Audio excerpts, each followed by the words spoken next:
మీరు ప్రతిరోజు ఇలాగే దేవుని వాక్యాలతో బలపరచబడాలి అనుకుంటే మా ఛానల్ని సబ్స్క్రైబ్ చేసుకోండి. అలాగే పక్కన బెల్ ఐకాన్ని యాక్టివేట్ చేసుకోండి. అలాగే మీ స్నేహితులకు, మీ సన్నిహితులకు మా ఈ ఛానల్ని షేర్ చేసి ప్రతిరోజు ప్రతిదినం దేవుని వాక్యాన్ని వారికి ప్రకటించుటకు సహాయం చేయండి. దేవుని బిడ్డలందరికీ నా హృదయపూర్వక వందనాలు. ఉదయకాలం దేవుని యొక్క వాగ్దానం ధ్యానం చేసుకున్నాము. 46వ కీర్తన 1వ వచనము. దేవుడు మనకు ఆశ్రయమును దుర్గమునై ఉన్నాడు, ఆపత్కాలంలో ఆయన నమ్ముకునదగిన సహాయకుడు. దేవుడు యొక్క వాగ్దానం మన పట్ల చేస్తున్నాడు. దేవుడే మనకు ఆశ్రయంగా ఉన్నాడు, దేవుడే మనకు దుర్గముగా ఉన్నాడు, ఆపత్కాలంలో నమ్ముకునదగిన సహాయకుడుగా మనతో ఉన్నాడు దేవుడు. కాబట్టి మన ఆపద వచ్చినప్పుడు దేవుడే మనకు సహాయం చేస్తాడు. సమస్యలు వచ్చినప్పుడు, బాధలు వచ్చినప్పుడు, కష్టాలు వచ్చినప్పుడు దేవుడే మనకు సహాయం చేస్తాడు, మనకు సహాయకుడుగా ఉంటాడు.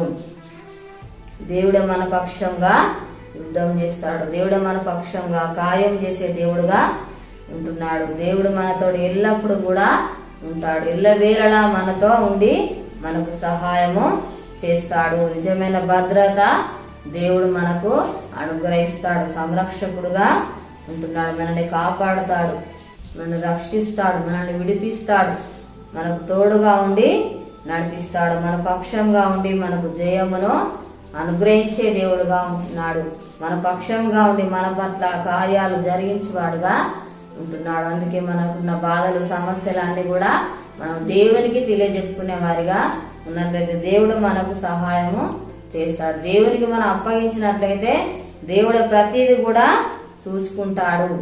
మనం దేవునికి అప్పగించినప్పుడు దేవుడు అన్నిటిని కూడా చూసుకొని మన పట్ల కార్యాలు జరిగిస్తాడు. అందుకే మనము నమ్మకం కలిగి ఉండాలి, దేవుని పైన విశ్వాసము కలిగి ఉండాలి. మనల్ని దేవుడు ఆదుకుంటాడు, మనల్ని దేవుడు రక్షిస్తాడు, మనకు బలమును దేవుడు అనుగ్రహిస్తాడు, శక్తిని అనుగ్రహిస్తాడు, అభిషేకమును అనుగ్రహిస్తాడు.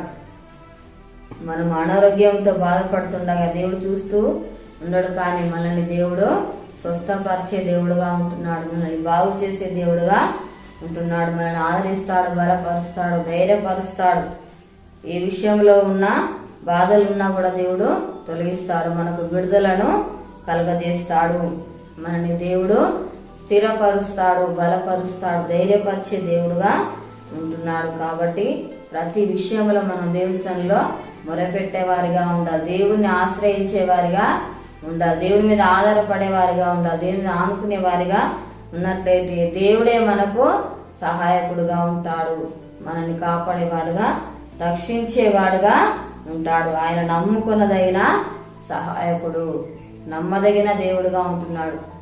మనం నమ్మినట్లయితే దేవుడు మన జీవితాల గొప్ప కార్యాలు జరిగిస్తాడు. అందుకే మనం నమ్మకం కలిగి ఉండాలి, విశ్వాసం కలిగి ఉండాలి. అపనమ్మకం తొలగించుకోవాలి, విశ్వాసాన్ని మన నుండి తొలగించుకొని బలమైన విశ్వాసంతో మనం దేవుని వైపు చూసినట్లయితే దేవుడే మనల్ని ఆదుకుంటాడు, మనకు సహాయం చేస్తాడు, మనకు కావాల్సిన ఈవులన్నీ కూడా అనుగ్రహిస్తాడు, మనల్ని పోషిస్తాడు, మనకు కావాల్సిన అక్కర్లన్నీ కూడా దేవుడు తీరుస్తాడు. అందుకే మనం దేవుని యందు భయభక్తులు గల జీవితాన్ని మనము కలిగి ఉండాలి. మనుషులను ఆశ్రయించకూడదు, కానీ మనం దేవుణ్ణి ఆశ్రయించినట్లయితే దేవుడే మనకు అన్ని కూడా సహాయం చేస్తాడు, మనకున్న బాధ సమస్య తొలగిస్తాడు, హృదయ వేదన తొలగిస్తాడు, దుఃఖాన్ని తొలగించి సంతోషాన్ని, సమాధానాన్ని, నెమ్మదిని దయచేస్తాడు. ఆపద వచ్చినప్పుడు, కష్టం వచ్చినప్పుడు, బాధ వచ్చినప్పుడు మనం దేవుణ్ణి ఆశ్రయించినట్లయితే దేవుడే అన్నిటి కూడా చూసుకుంటాడు, సహాయం చేస్తాడు, మనకు ఈవులను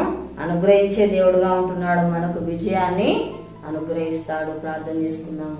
స్తోత్రం తండ్రి, నీకు వందనాలు. పరిశుద్ధుడా, నీకు స్తోత్రాలు ప్రభా. అయ్యా నీకు వందనాలయ్యా, నువ్వే మాకు ఆశ్రయంగా ఉన్నావు, దుర్గంగా ఉన్నావు తండ్రి. ఆపత్కాలంలో ప్రభా నమ్ముకున్నదైన సహాయకుడుగా ఉన్నావు ప్రభా. అయ్యా నీకు స్తోత్రాలు చెల్లిస్తున్నాం నాయన దేవా. అయ్యా నీకు వందనాలు ప్రభా. తండ్రి నీకు స్తోత్రాలే. మనసును ఆశ్రయించే వ్యర్థమన్నావు తండ్రి. అయ్యా నీకు స్తోత్రాలు ప్రభా. నాయన నీకు వందనాలయ్యా. తండ్రి నిన్ను ఆశ్రయించే ఎంతో మేలన్నావు ప్రభా. నీకు స్తోత్రాలయ్యా తండ్రి. నిన్ను ఆశ్రయిస్తే తండ్రి మేము మేలులు పొందుకుంటాము తండ్రి. అయా నీకు స్తోత్రాలు ప్రభా నాయన, ఎన్నో దీవెనలు పొందుకుంటాం. అయా నీకు స్తోత్రాలు ప్రభా నాయన. అయా నీకు వందనాలు. నిన్ను ఆశ్రయించే వారిగా ఉండాలి ప్రభా, నీకు మొరపెట్టే వారిగా ఉండాలి ప్రభా, నీ మీద ఆధారపడే వారిగా మేము ఉండాలి, నీ మీద ఆదుకునే వారిగా ఉండాలి ప్రభా. అయా నీకు స్తోత్రాలు చెల్లిస్తున్నాం నాయన తండ్రి. అయా కాలంలో ప్రభా నీకు స్తోత్రాలు ఆదుకునేవాడో ప్రభా, మాకు సహాయం చేయవాడో ప్రభు, నమ్మదగిన దేవుడో ప్రభా. అయా మమ్మల్ని విడిపించేవాడు, రక్షించేవాడు, కాపాడువాడు తండ్రి. అయా స్థిరపరచువాడు, బలపరచువాడు తండ్రి, మాకు బలమును అనుగ్రహించేవాడు తండ్రి. అయా నీకు స్తోత్రాలు, మా పక్షంగా కార్యాలు చేయవాడు తండ్రి. అయా మాకు తండ్రి విజయమును అనుగ్రహించేవాడు ప్రభా నీకు స్తోత్రాలయ్యా. ఇళ్ళ వేళలో తండ్రి మాతో ఉండువాడో తండ్రి, ఎల్లప్పుడు మాతో ఉండువాడో ప్రభా. అయా నీకు స్తోత్రాలయ్యా తండ్రి, మమ్మల్ని భద్రపరచువాడు, సంరక్షించువాడో తండ్రి నీకు స్తోత్రాలు. అయా తనములు పోషించువాడు, స్వస్థపరచువాడు. అయా నీకు స్తోత్రాలు ప్రభా నాయన. అయా తానే నీకు వందనాలు ప్రభా, ఆదరించువాడు, బలపరచువాడు, ధైర్యపరచువాడు. అయ్యా తనములు ప్రోత్సహిస్తున్నావు దేవానికి స్తోత్రం, పురికొల్పుతున్నావు తండ్రి. అయాములు లేవనెత్తుతున్నావు ప్రభా నీకు స్తోత్రాలు చెల్లిస్తున్నావు నాయన. అయా నీకు వందనాలు ప్రభా దేవా. ఆపదల నుండి ప్రభా లేవనెత్తువాడో ప్రభా, సమస్యల నుండి ప్రభా లేవనెత్తువాడో ఆయనకి స్తోత్రాలు. హృదయ వేదన తొలగించువాడో ప్రభా, దుఃఖమును తొలగించువాడో తండ్రి, సంతోషమును సమాన నెమ్మదిని ప్రభా అయా అనుగ్రహించువాడో ప్రభా నీకు స్తోత్రాలు చెల్లిస్తున్నాం నాయన దేవా.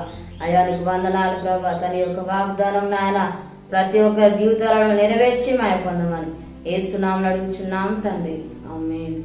ఈ ఉదయకాల వాగ్దానం ఎత్తిపట్టి ప్రార్థన చేయడం దేవుడు అరతిగా మనకు సహాయం చేస్తాడు. ఈరోజు పుట్టినరోజు జరుపుకున్న వారికి, పెళ్ళిలో జరుపుకున్న వారికి నా హృదయపూర్వక శుభాకాంక్షలు తెలియజేస్తున్నాను.